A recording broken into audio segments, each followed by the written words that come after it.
महाराष्ट्र नायजेरियापेक्षा बेहतर झालाय, कारण मंगळवारी संगमनेरमध्ये फक्त 13 वर्षीय मुलीवर ॲसिड हल्ला झालाय. त्यात ती पोरगी फक्त 6वीत शिकते, तिचा काहीच दोष नसताना तिला एवढ्या यातना सहन कराव्या लागतायत. आणि ती एकटीच नाहीये, आपल्या महाराष्ट्रामध्ये दर दिवसाला 103 महिला व मुली गायब होत आहेत.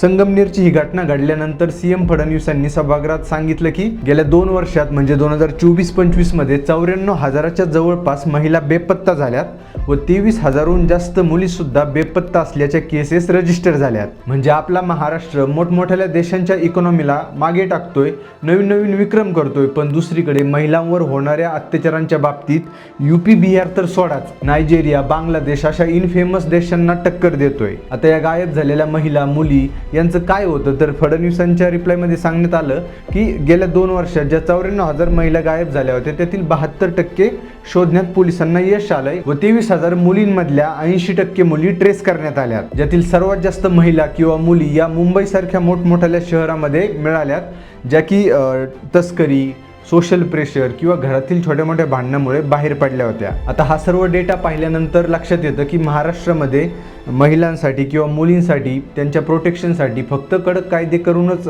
जमणार नाही, तर एक प्रॉपर सिस्टीम लावावी लागेल. तुम्हाला काय वाटतंय मला कॉमेंट्समध्ये सांगा आणि माहिती आवडली असेल तर मला फॉलो करा. धन्यवाद.